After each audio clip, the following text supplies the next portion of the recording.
തിരോധാനത്തിൽ case അന്വേഷണം അട്ടിമറിച്ചെന്ന PV Anwar MLA. Case അന്വേഷിച്ച ഉദ്യോഗസ്ഥനെ സ്ഥലം മാറ്റിയത് എന്തിനെന്ന് ചോദ്യം. മുൻ SP സുജിത് ദാസിന് കൂടുതൽ കേസ് കിട്ടാൻ നിരപരാധികളെ കുടുക്കി ADGP MR അജിത് കുമാറിനെ മുഖ്യമന്ത്രി കെട്ടിപ്പിടിച്ചിരിക്കുകയാണെന്നും വിമർശനം. നടൻ സിദ്ദിഖിന് മുൻകൂർ ജാമ്യം. 2 ആഴ്ചത്തേക്ക് അറസ്റ്റ് തടഞ്ഞ് സുപ്രീം കോടതി. ജാമ്യം കർശന ഉപാധികൾ വിചാരണ കോടതി തീരുമാനിക്കും. ജാമ്യം പരാതിയിലെ കാലതാമസം കണക്കിലെടുത്ത കാലതാമസത്തിന്റെ പേരിൽ നീതി നിഷേധിക്കാൻ പാടില്ലെന്ന് മന്ത്രി R. ബിന്ദു. സംവിധായകൻ ബാലചന്ദ്ര മേനോനും ജാഫർ ഇടുക്കിക്കുമെതിരെ പീഡന പരാതി. ആലുവയിലെ നടി പ്രത്യേക അന്വേഷണ സംഘത്തിന് പരാതി നൽകി. ഹോട്ടലിൽ ലൈംഗിക അതിക്രമം നടത്തിയെന്നും നടി. പരാതിയുടെ പകർപ്പ് കേരള വിഷൻ ന്യൂസിന്.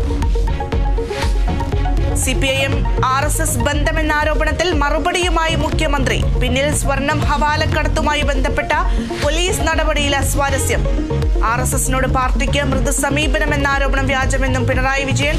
മുഖ്യമന്ത്രിയുടെ പ്രതികരണം ദി ഹിന്ദു പത്രത്തിന് നൽകിയ അഭിമുഖത്തിൽ. മൈനാഗപ്പള്ളിയിൽ യുവതിയെ കാറ് കയറ്റി കൊലപ്പെടുത്തിയതിൽ ഡോക്ടർ ശ്രീകുട്ടിക്ക് ജാമ്യം. ജാമ്യം അനുവദിച്ചത് കൊല്ലം പ്രിൻസിപ്പൽ സെഷൻസ് കോടതി. കേസിലെ 2ാം പ്രതിയാണ് ശ്രീകുട്ടി. MM ലോറൻസിന്റെ മൃതദേഹം മോർച്ചറിയിൽ സൂക്ഷിക്കാൻ ഹൈക്കോടതി നിർദ്ദേശം. ആശുപത്രി സമിതിയുടെ ഹിയറിംഗിൽ അപാകതയുണ്ടെന്ന് കോടതി. പ്രിൻസിപ്പൽ ഉപസമിതിയെ വെച്ചതിൽ കോടതിക്ക് അമർഷം. വീണ്ടും ഹിയറിംഗ് നടത്തിയേക്കും. കേസ് 2 ആഴ്ചയ്ക്ക് ശേഷം പരിഗണിക്കും.